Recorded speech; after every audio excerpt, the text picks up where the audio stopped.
એવા કયા કારણો છે કે જેના લીધે જમાત છોડી શકાય છે? જમાતમાં સફ બનાવવાની રીત શું છે? જમાતથી નમાઝ પઢવાની રીત શું છે? જો કોઈ ઇમામથી પહેલાં રૂકુ સજદા કરી લે તો શું થશે? જમાતમાં પહેલી રકાત મળી કે ન મળી એ કેમ નક્કી કરશું? અને બીજું ઘણું બધું આજના દર્સમાં આપણે જાણીશું.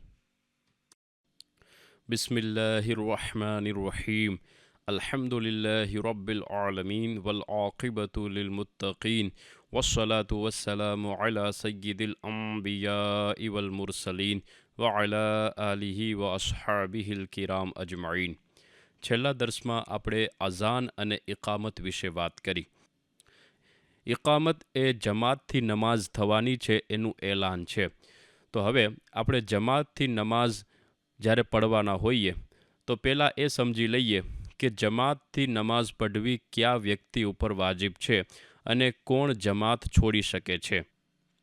જે વ્યક્તિમાં આ 4 શરતો પૂરી થતી હોય તેના પર જમાતથી નમાઝ પઢવું વાજિબ છે. પહેલી શરત કે વ્યક્તિ આકિલ હોય એટલે કે પાગલ ના હોય. બીજી શરત બાલિગ હોય એટલે કે નાબાલિગ ના હોય. ત્રીજી શરત આઝાદ હોય એટલે કે ગુલામ ના હોય. અને ચોથી શરત કે કાદિર હોય એટલે કે જમાતમાં હાજર થવા એ વ્યક્તિ સક્ષમ હોય. તો આ 4 શરતો જે વ્યક્તિમાં પૂરી થાય તો એ વ્યક્તિ માટે જમાતમાં હાજર થઈને નમાઝ પઢવી વાજિબ છે. હવે એ સમજીએ કે એવા કયા કારણ છે કે જેના લીધે જમાત છોડવાની ઇજાઝત છે. એવો બીમાર કે જેને મસ્જિદ સુધી જવામાં તકલીફ થાય, અપંગ કે જેનો પગ કપાઈ ગયો હોય, લકવા થયો હોય, એટલું ગઢપણ હોય કે મસ્જિદ સુધી જઈ નથી શકતો, કે કોઈ અંધ વ્યક્તિ હોય, કે પછી અતિશય વરસાદ કે રસ્તામાં સખત કીચડ ગારો હોય, અતિશય ઠંડી, અતિશય અંધારું, વાવાઝોડું, માલ કે ખોરાકના નુકસાનની આશંકા હોય, કરજો લીધો હોય અને કરજો માંગવાવાળાની બીક હોય, જાલિમની બીક હોય, સંડાસ પેશાબ હવા નીકળી જવાની જરૂરિયાત હોય, ખાવાનું હાજર છે અને ખાવાની ઈચ્છા છે, કાફલાના ચાલ્યા જવાની આશંકા છે, કોઈ બીમારની સેવા ચાકરીમાં હોય કે જો જમાત માટે જશે તો બીમારને તકલીફ થશે અથવા ગભરાશે. આ બધા કારણોસર જમાત છોડી શકાય છે. જેની કોઈ કારણોસર જમાત જતી રહી તેના પર એ પણ વાજિબ નથી કે બીજી મસ્જિદમાં જઈને જમાત મેળવે. હા, પણ જો એ એવું કરે તો એના માટે એ મુસ્તહબ છે.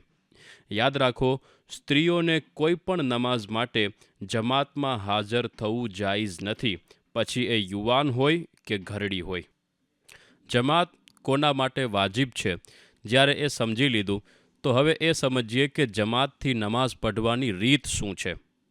સૌથી પહેલાં જ્યારે ઇકામત કહેવાવાળો હૈયા અલલ ફલાહ અહીંયા પહોંચે ત્યારે ઇમામ અને બીજા બધા લોકોએ ઊભું થવાનું છે.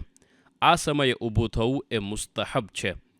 ઇકામત સમયે જો કોઈ વ્યક્તિ આવ્યો તો તેનું ઊભા જમાતની વાટ જોવું મકરૂહ છે.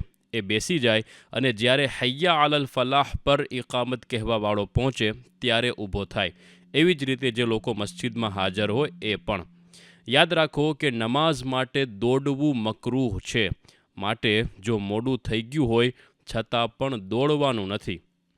હવે જમાતમાં કેવી રીતે ઊભું રહેવાનું છે એ સમજીએ.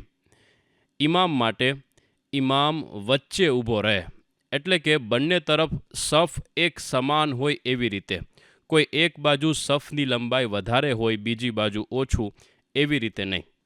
કોઈ એક બાજુ ડાબે કે જમણે ઊભું રહેવું ઇમામનું એ સુન્નત વિરુદ્ધ છે. હવે મુક્તદી કેવી રીતે ઊભો રહેશે એ સમજીએ.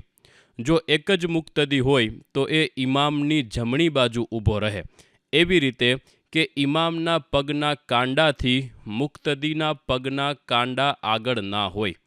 કાંડો એટલે કે જે ઘૂંટીનો ભાગ હોય એ. મુક્તદીનું ઇમામની ડાબી બાજુ ઊભું રહેવું કે પાછળ ઊભું રહેવું જ્યારે કે એક જ મુક્તદી હોય એ મકરૂહ છે. જો બે મુક્તદી હોય તો પછી હવે એ પાછળ ઊભા રહે, બાજુમાં ઊભું રહેવું મકરૂહ છે. હવે વધારે મુક્તદીઓ હોય તો પછી પાછળ વ્યવસ્થિત સફ કરતા જાય. સફ એટલે કે લાઈન બનાવતા જાય.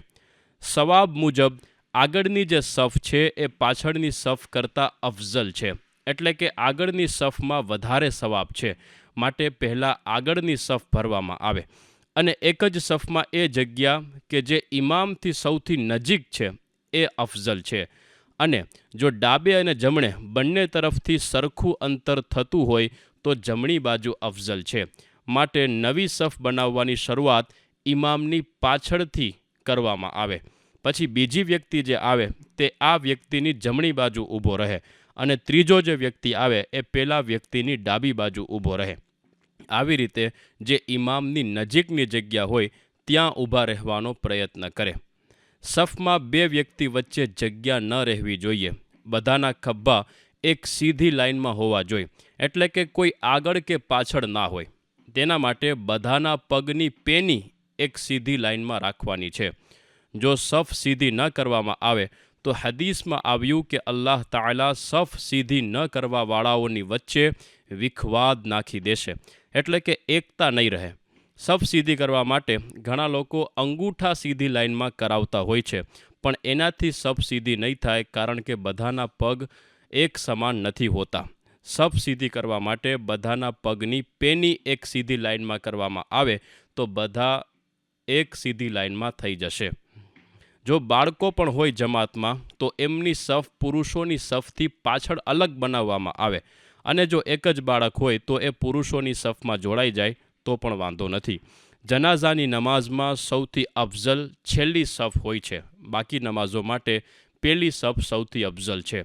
યાદ રાખો, આગળની સફમાં જગ્યા હોય અને પાછળ સફ બની જાય તો હવે નવો આવવાવાળો પાછળની સફ ચીરીને પણ આગળની સફની ખાલી જગ્યામાં ઊભો રહી જાય.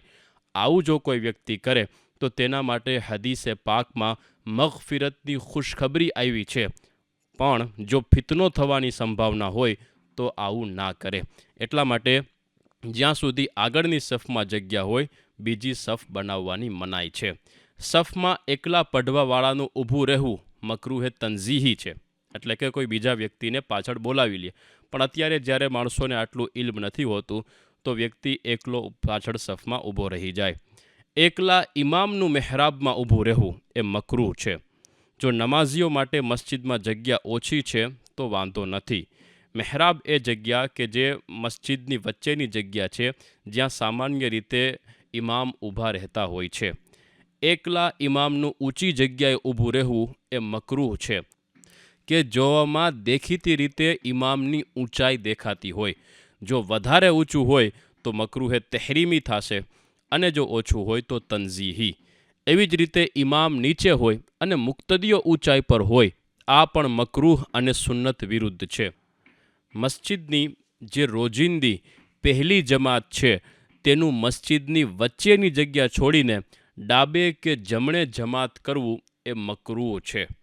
મોહલ્લાની જે મસ્જિદ હોય એના ઇમામે જ્યારે સુન્નત મુજબ અઝાન અને જમાત કરી લીધા હોય તો વળી પાછું તેની જેમ જ બીજી વાર અઝાન અને જમાત કરવી એ મકરૂહ છે. એટલે કે જો બીજી જમાત કરવાની હોય તો અઝાન વગર બીજી જમાત કરે, અને બીજી જમાતમાં જે જગ્યાએ પહેલા ઇમામ ઊભા રહીને ઇમામત કરાવી હતી એની સિવાય બીજી કોઈ જગ્યાએ ઊભા રહીને કરાવે. હવે જમાતથી નમાઝ પઢવાની રીત શું છે એ સમજો. સૌથી પહેલાં ઇમામ માટે, ઇમામ પોતે એકલો હોય અને જેમ નમાઝ પઢતો હોય એવી જ રીતે એણે નમાઝ પઢવાની છે, સિવાય કે અમુક બાબતમાં. ઇમામ નિયતમાં ઇમામતની નિયત પણ કરી લે કે જેથી તેને પણ જમાતનો સવાબ મળી જાય. ઇમામ ઇમામતની નિયત ના કરે છતાં પણ જમાત થઈ જશે, પાછળ પડવાવાળાઓની નમાઝ થઈ જશે, પણ ઇમામને જમાતનો સવાબ નહીં મળે. ફજર, મગરિબ, ઈશાની પહેલી 2 રકાત, જુમા, ઈદ, તરાવીહ અને રમઝાનના વિત્રની બધી રકાત, આ નમાઝોમાં ઇમામ માટે મોટેથી એટલે કે ઊંચે અવાજે કિરાત પઢવું વાજિબ છે. એટલે કે અલ્હમ્દુ શરીફ અને સૂરા આ ઊંચે અવાજે પડશે. અને મગરિબની 3જી રકાત અને ઈશાની 3જી અને 4થી રકાત અને ઝોહર અને અસરની બધી રકાતોમાં ઇમામનું ધીમે અવાજે પઢવું વાજિબ છે. મોટેથી ઊંચે અવાજે પઢવું એટલે કે ઓછામાં ઓછું એટલી અવાજ હોય કે પહેલી સફવાળા સાંભળી શકે, અને વધારેમાં વધારાની કોઈ હદ નથી. અને ધીમેથી એટલે કે પોતે સાંભળી શકે એટલી અવાજે પઢવું એને ધીમેથી પઢવું કહેવાય. એવી રીતે પઢવું કે એક બે વ્યક્તિ જે તેની આસપાસ હોય એ સાંભળી શકે તો એને ઊંચેથી નહીં પણ નીચે અવાજે પઢવું જ ગણાશે. જરૂરિયાતથી વધારે એટલી ઊંચી અવાજે પઢવું કે પોતાને અથવા બીજાને તકલીફ થાય, આ મકરૂહ છે.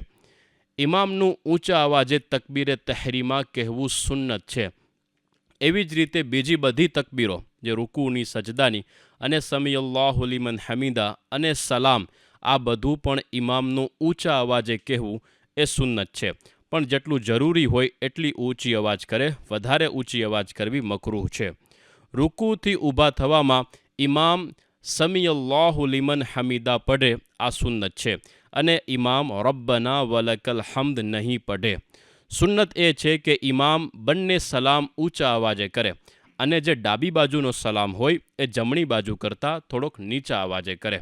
ઇમામ જમણી બાજુ સલામ ફેરવવામાં એ બાજુના મુક્તદીઓની નિયત કરે અને ડાબી બાજુ સલામ ફેરવવામાં ડાબી બાજુના મુક્તદીઓની નિયત કરે કે આ હું સલામ કરું છું એ કોને કરું છું. જમણી બાજુમાં જમણી બાજુના મુક્તદીની, ડાબી બાજુમાં ડાબી બાજુના મુક્તદીની. અને સાથે સાથે જે કિરામન કાતિબીન છે એટલે કે જે આમાલ લખવાવાળા ફરિશ્તાઓ છે એ, અને બીજા એ ફરિશ્તાઓ કે જેને અલ્લાહ તાલાએ હિફાજત માટે રાખ્યા છે એ ફરિશ્તાઓની પણ નિયત કરે. અને આ કોઈ સંખ્યા નક્કી ના કરી લે કે આટલા ફરિશ્તા. સલામ બાદ સુન્નત એ છે કે ઇમામ જમણે કે ડાબે બાજુ ફરીને બેસે અને જમણી બાજુ ફરીને બેસવું અફઝલ છે. અને મુક્તદીઓ તરફ મોઢું કરીને પણ બેસી શકે છે. જ્યારે કે કોઈ મુક્તદી તેના મોઢાની સામે નમાઝ ના પઢતો હોય, ભલે પાછળની સફમાં જ કેમ નમાઝ નથી પઢતો, અને પછી ઇમામ દુઆ કરે. હવે મુક્તદીને જમાતથી નમાઝ કઈ રીતે પઢવાની છે એની રીત સમજી લઈએ. મુક્તદીએ નિયત કરતી વખતે ઇક્તિદાની નિયત પણ કરવાની છે, એટલે કે પીછે ઇસ ઇમામ કે. જો મુક્તદી ઇક્તિદાની નિયત ના કરે તો તેની નમાઝ નહીં થાય. મુક્તદીનું ઇમામની સાથે જ નમાઝ શરૂ કરવું એ મુસ્તહબ છે, એટલે કે ઇમામની સાથે સાથે નમાઝ શરૂ કરી દે.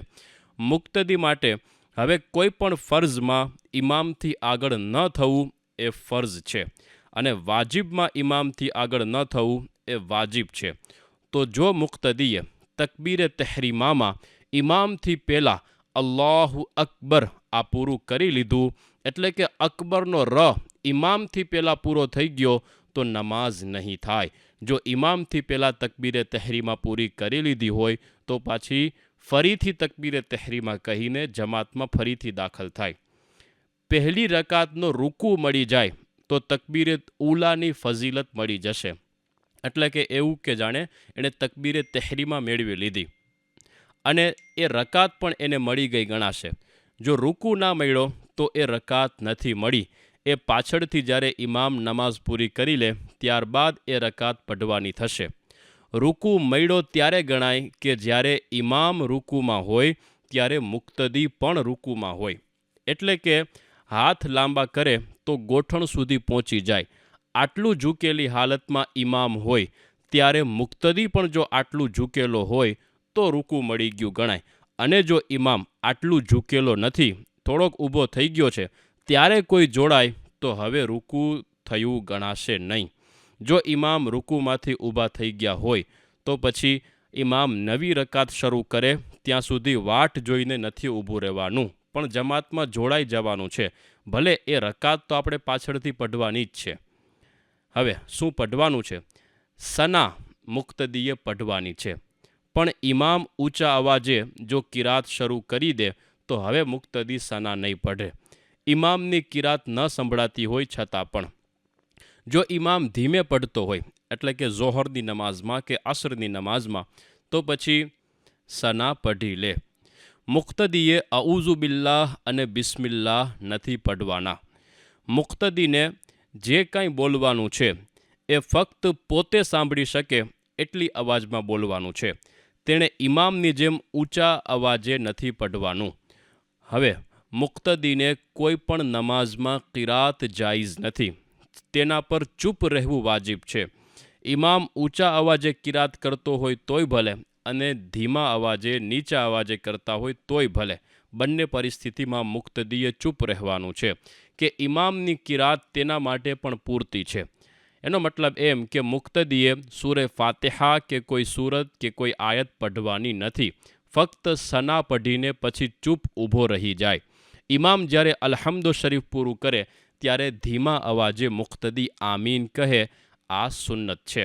સિર્રી નમાઝ એટલે કે જેમાં ઇમામ મોટેથી કિરાત નથી કરતા, ધીમેથી કિરાત કરે છે, જેમ કે ઝોહર અસર, એમાં ઇમામે આમીન કહી અને કોઈ વ્યક્તિ જે નજીક ઊભો હતો એણે પણ સાંભળ્યું તો એ વ્યક્તિ પણ આમીન કહે. નમાઝમાં જે કંઈ ફર્ઝ છે તેમાં મુક્તદી માટે ઇમામથી આગળ ન થવું ફર્ઝ છે. માટે હવે ઇમામથી પહેલાં રૂકુ સજદામાં જવાનું નથી. એટલે કે જો ઇમામથી પહેલાં રૂકુ કે સજદા કરી લીધા અને ઇમામ રૂકુ કે સજદામાં આવે એ પહેલાં રૂકુ સજદામાંથી ઊભા થઈ ગયા તો ફર્ઝ છે કે ઇમામની સાથે આ રૂકુ સજદા અદા કરે, અથવા તો ઇમામના અદા કરી લીધા પછી વળી પાછા અદા કરે, નહીં તો મુક્તદીની નમાઝ નહીં થાય. જો મુક્તદીએ ઇમામની સાથે રૂકુ કે સજદો કર્યો પણ તેનાથી પહેલાં માથું ઊંચું કરી લીધું તો મુક્તદીનું પાછું ઇમામ સાથે થવું એ વાજિબ છે. જો પાછો ન આવે તો મકરૂહે તહરીમી છે, વ્યક્તિ ગુનેગાર થશે. કિરાત સિવાય બીજું જે કાંઈ પણ છે એ બધું મુક્તદીએ પણ પઢવાનું છે. જેમ કે રૂકુ સજદામાં જે તકબીર છે, તસ્બીહ છે, એટલે કે સુબહાન રબ્બિયલ અઝીમ, સુબહાન રબ્બિયલ આલા, આ જે કાંઈ છે કાયદામાં જે પઢવાનું છે, અત્તહિયાત, દુરૂદ ઇબ્રાહીમ, દુઆએ માસૂરા, આ બધું મુક્તદીએ પણ પઢવાનું છે. રૂકુથી ઊભું થવામાં મુક્તદીનું રબ્બના વલકલ હમ્દ પઢવું એ સુન્નત છે. મુક્તદી સમીઅલ્લાહુ લિમન હમીદા નહીં પઢે. મુક્તદી પહેલા કાયદામાં જો ઇમામથી પહેલાં અત્તહિયાત પૂરું કરી લે તો પછી એ ચૂપ રહે, એટલે કે આગળ દુરૂદ, દુઆ વગેરે કાંઈ પઢવાનું નથી. જે ફર્ઝ અને વાજિબ છે તેમાં મુક્તદી માટે વાજિબ છે કે ઇમામની સાથે અદા કરે, એટલે કે ઇમામની સાથે સાથે રહે. પણ જો સાથે રહેવામાં બીજું કોઈ વાજિબ છૂટતું હોય તો એ વાજિબ અદા કરીને પછી ઇમામની સાથે થાય. દાખલા તરીકે ઇમામ અત્તહિયાત પઢીને ઊભો થઈ ગયો અને મુક્તદીએ હજુ પૂરું અત્તહિયાત પઢ્યું નથી તો મુક્તદી પર વાજિબ છે કે પહેલાં પૂરું અત્તહિયાત પઢી લે પછી ઇમામની સાથે થાય. સુન્નતમાં ઇમામની સાથે રહેવું સુન્નત છે, એટલે કે બધા કામ જેટલું શક્ય હોય ઇમામની સાથે સાથે કરે, તેનાથી પાછળ નહીં. અને જો ઇમામની સાથે રહેવામાં કોઈ સુન્નત છૂટતી હોય તો પછી એ સુન્નતને છોડી દે અને ઇમામની સાથે થઈ જાય. દાખલા તરીકે રૂકુ કે સજદામાં હજુ 3 વખત તસ્બીહ બોલે એ પહેલાં ઇમામ ઊભા થઈ ગયા તો મુક્તદી પણ 3 વાર તસ્બીહ બોલવાનું છોડી દે અને ઇમામની સાથે ઊભો થઈ જાય. ઇમામ સલામ ફેરવે એટલે તેની સાથે એ મુક્તદી કે જેની કોઈ રકાત છૂટી નથી એ પણ સલામ ફેરવી દે. જ્યાં સુધી મુક્તદી સલામ નહીં ફેરવે, ઇમામના સલામ ફેરવવાથી મુક્તદી નમાઝથી બહાર નહીં થાય. મુક્તદી સલામ ફેરવવામાં જે તે તરફના મુક્તદીઓ અને ફરિશ્તાઓની નિયત કરે કે જે હું આ સલામ કરું છું એ આ બાજુના મુક્તદી અને ફરિશ્તાઓને કરું છું, અને સાથે સાથે જે બાજુ ઇમામ હોય એ બાજુ સલામ ફેરવવામાં ઇમામની પણ નિયત કરે, અને ઇમામની બરાબર પાછળ હોય તો પછી બંને તરફ સલામમાં ઇમામની નિયત કરે. યાદ રાખો, મુક્તદીનું ઇમામથી પહેલાં સલામ ફેરવવું જાયઝ નથી, પણ જ્યારે કે કોઈ યોગ્ય કારણ હોય, યોગ્ય જરૂરિયાત હોય તો વાંધો નથી. જેમ કે કોઈને હદસ થઈ જવાની બીક હોય, એટલે કે વુઝુ તૂટી જવાની, તો એ ઇમામથી પહેલાં સલામ ફેરવી દે તો વાંધો નથી. ઇમામે જ્યારે પહેલી વાર સલામ શબ્દ બોલી લીધું તો ઇમામ નમાઝથી બહાર થઈ ગયા, એટલે કે અસ્સલામુ આટલું પડી લઈએ એટલે ઇમામ નમાઝથી બહાર થઈ ગયા. તો હવે જો કોઈ નમાઝમાં જોડાય તો તેની ઇક્તિદા થઈ ગણાશે નહીં, એટલે કે આ વ્યક્તિ જમાતમાં જોડાણો નથી એવું ગણાશે. હા, જો ઇમામ સલામ ફેરવ્યા બાદ સજદાએ સહવ કરે તો પછી આ ઇમામની પાછળ ઇક્તિદા થઈ શકે છે. હવે આ પછીના દર્શમાં આપણે એ સમજશું કે જો કોઈ વ્યક્તિને કોઈ રકાત છૂટી જાય અને પછી એ જમાતમાં જોડાય તો એ કઈ રીતે નમાઝ પઢશે. અને બીજું એ કે જો કોઈ વ્યક્તિ પહેલેથી નમાઝમાં જોડાયેલો છે પણ વચમાં એને કંઈક એવું થયું કે અમુક રકાતો છૂટી ગઈ, તો એ કઈ રીતે નમાઝ પઢશે? આ બધી વાત ઇન્શાઅલ્લાહ આપણે આ પછીના દર્શમાં શીખીશું ઇન્શાઅલ્લાહ તાલા. વમા અલૈના ઇલ્લલ બલાગ. આ ચેનલ પર જે ઇલ્મ શીખવવામાં આવે છે એ દરેક મુસલમાન માટે શીખવું જરૂરી છે. તો આ ઇલ્મને દરેક મુસલમાન સુધી પહોંચાડવા માટે વિડીયોને લાઇક કરો, ચેનલને સબસ્ક્રાઇબ કરો અને આ વિડીયો આગળ બીજાને શેર કરો. તમારા શેર કરવાથી જો કોઈ વ્યક્તિ કંઈક શીખશે તો તમને પણ સવાબ મળશે. અને તમારા અભિપ્રાય નીચે કમેન્ટમાં લખો.